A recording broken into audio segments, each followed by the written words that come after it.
Yeah, now please start. Hello, dear participants. We welcome you to the third horizontal meeting in the economic direction. My name is Hanna Kosteviat. I am the project coordinator, agent of the Scholar Support Office, representatives of different countries gathered today.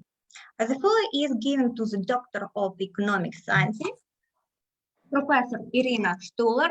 The topic of the report is Architecture of the New Economy Relatives of the Past World.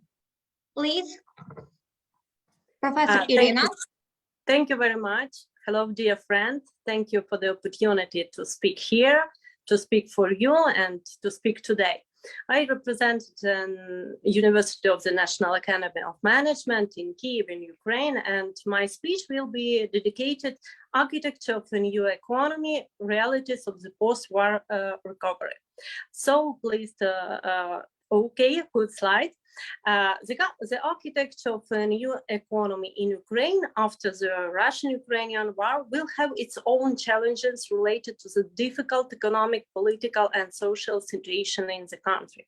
On this slide, you can see one of the cases which told us about how many territory will be occupied when the war is started, how many people became internal migrants, and how many people found refuge in Europe, and which countries is help us more than another. One of the case task will be restore the territories destroyed by the war and support businesses that have suffered significant losses. This will require investment and government support, as well as a favorable investment and business climate. Another important task will be diversify the economy and create new industries that can become new resources of economic growth. Please, next slide. Here on the next slide, you can see the most Ukrainian indicators. Preview, please. Yeah, you can see the most important indicators like Ukrainian GDP, like Ukrainian inflation, budget, and how it losses last year. So particular attention will be paid to the development of the innovation economy, in particular the development of high-technic industries, the IT sector, the ecological economy, and other promising areas. Please, next slide. It will be also important of ensure effective reform of the economy and governance system, which involves the introduction of transparent and effective mechanism of push administration and rule of law and open competition. You can see structure of economy in 1221, and you can see that the most of our export, it will be agriculture, it will be services, it will be metals, but in last year export amounted to only 2/3 of the pre-war volumes. It will be over like 70%. The main exports will be sunflower, soil, and corn, and iron, and another point. The architecture of a new economy in Ukraine after the Russian-Ukrainian war should be aimed at economic recovery and support of enterprises, development of new industries and innovation, and effective economic and governance reform. A favorable business climate will be also an important success factor too. On the next slide, you can see, thank you. You can see the cost of post-war reconstruction of Ukraine and its opinion of a different international conference, like in Lugano, in Brussels, and in Berlin. And here she presented how many it will be cost in the opinion of these members of organization. Ukrainian has a great potential and resources to success. To achieve this, it is necessary to continue to develop the economy, straight democracy and the rule of law, reform of education, healthcare and infrastructure, ensure social justice and fight corruption. Ukrainian success depends on the effectiveness of continuity of the government and activity of civil society, the support of international community, of course, and many other factors. However, if all these factors are favorable, Ukraine has the opportunity to succeed and become a democratic and strong country. Thank you very much, and it's all today I want to say you.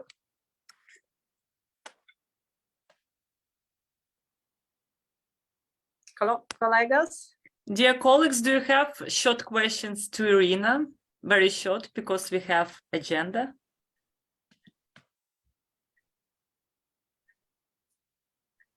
Oh, I understand that it will be all good. Understand. Okay, you can ask the questions after these speeches in our Zoom rooms. So we will divide it. So you can ask Irina, Professor Irina, all these questions in these rooms. Thank you. Now, we invite Doctor of Economic Science Professor Michelle Baldry. Okay, Professor. good morning. Well, I don't know. Good morning for me, I guess. Good evening for you. I don't know where people are located around the globe. I suppose mostly in Ukraine or at least on European ground. It's morning here in the Midwest. It's my first time, so I didn't know how to present, but given that I suppose the purpose is somewhat didactical, I thought I could make some brief comment about the organizer said about the American economy and use this to show how to use one of the best data sources for macroeconomics, and not only macroeconomic purposes, that you can find online, which is, some of you may know this already, in which case I apologize, it's going to be boring, which is the data set called FRED at the Federal Reserve Bank of St. Louis. Can you see this? All right, if you go to the Federal Reserve Bank of St. Louis homepage, you'll find something that leads you to macro snapshot. It's right there at the beginning. Did you see the other page that I clicked, or is the sharing restricted to that page? Yes, we see different pages. Okay, so you see, you get to Fred, and you get macro snapshot, and then well, you launch it again. Macro snapshot allows you to take a quick look at the situation. It's based on the most recent data. It's regularly updated as soon as data comes out. So first thing, real GDP growth, it's not bad in spite of all the 3%. That's fourth quarter of 2022. Those are annualized values. Unemployment rate at 3.4. You have the basic indicator,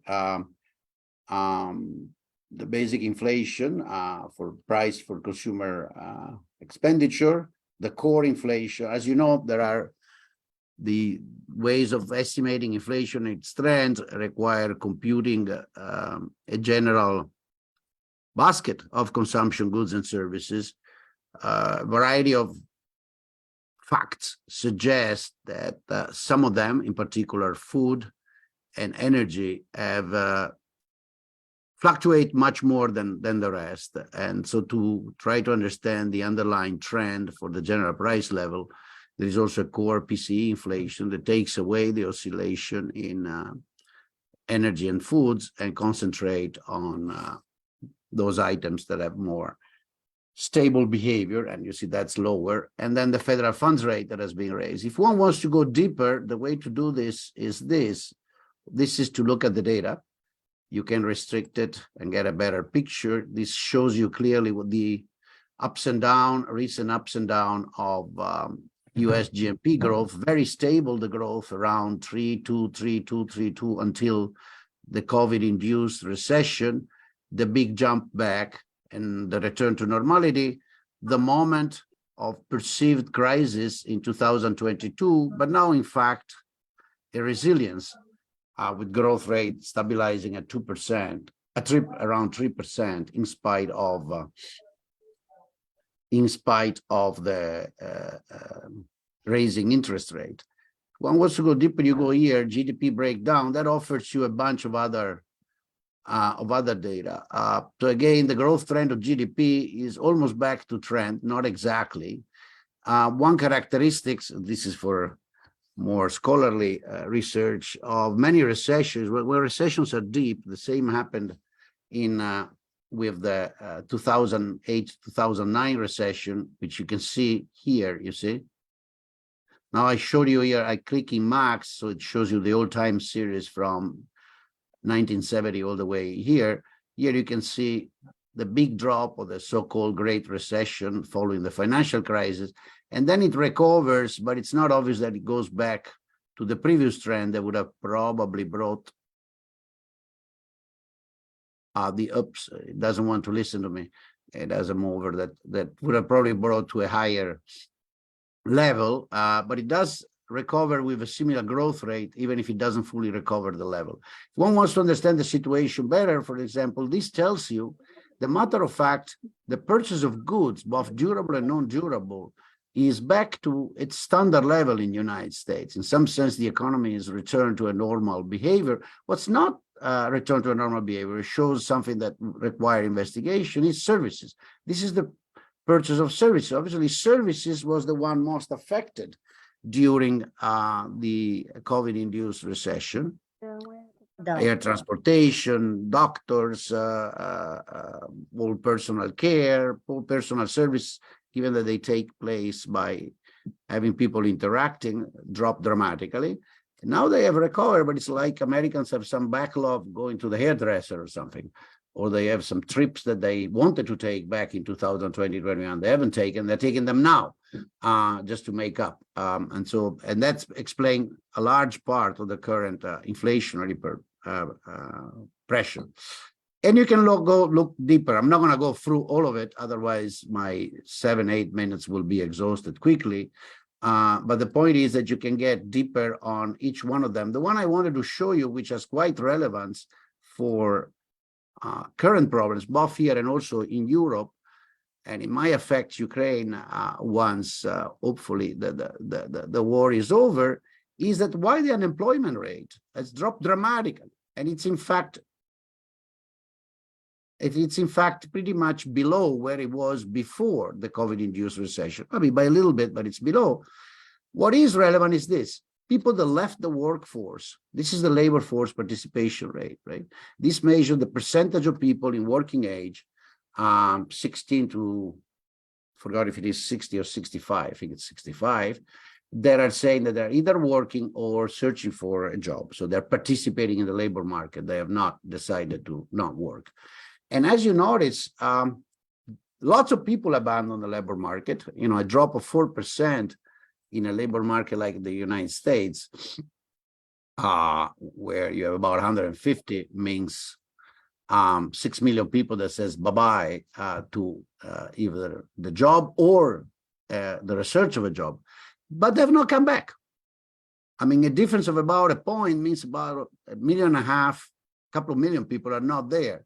And this, if you put it in the bigger picture, is even more dramatic, because as you see, the labor force participation rate in the United States, which was low in the 70s, has grown to very high level in the late 90s. And now it's in a dramatic downward sloping trend because of demographics and the continuous strong restriction on immigration. And this thing has probably worsened. This might explain most of the inflationary tensions and the pressure in the labor market. Basically, and I guess I've exhausted my 7 minutes, but I asked the coordinator to tell me because I haven't checked the time at which I started to speak. And please tell me if I go too fast. It might go a bit fast. this explains why the situation in the labor market is so tense. There are a couple of million workers that are not showing up respect to before the recession, and with respect to just a decade ago, there's probably 10 million workers or more that are not showing up. I should stress that even if the process was accelerated by the Trump administration, even under Obama, de facto where restriction to immigration and entrance and acceptance of foreign workers and regularization of illegal immigrants had been introduced. Biden has not eliminated them. And so the fact that the United States has been for about a decade or more closing down slowly but progressively, the doors to foreign immigrants. And this is impacting quite seriously on the labor market by making workers less and less available and more difficult to find. And one last piece that shows this is this particular indicator that for people that do labor economics is important. It's a ratio.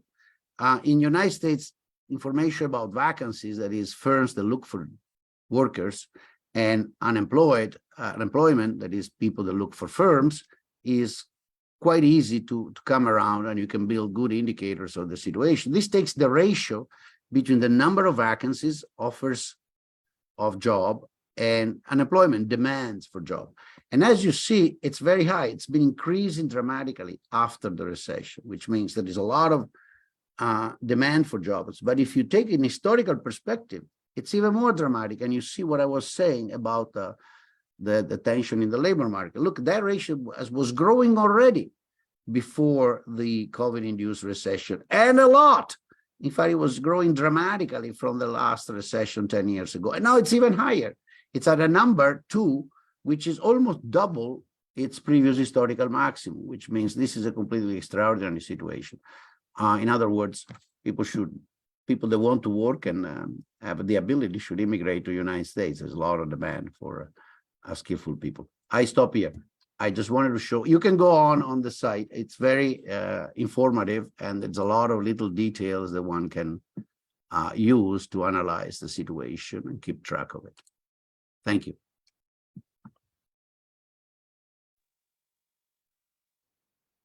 Thank you very much. It was very useful, and I think that we will continue this discussion in our Zoom groups.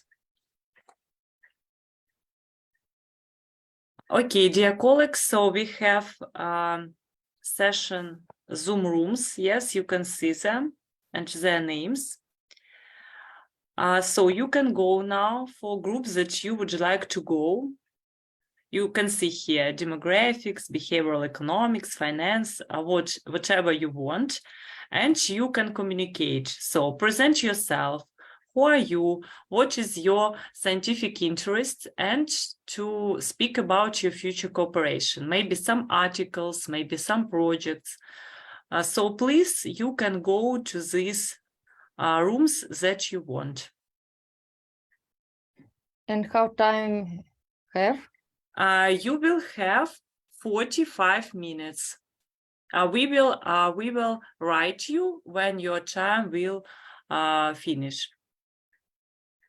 How does what should I do, Anastasia? You can go to room what you want, maybe macroeconomics, yes, and communicate with our colleagues. All right. Where is it? Can you see session halls? Yeah, I noticed. Joined. All right. Yes, you can join whatever you want. So every one of you can join whatever you want. It's also innovation. Well, next time I do a bit of it. Okay, you can so you can change.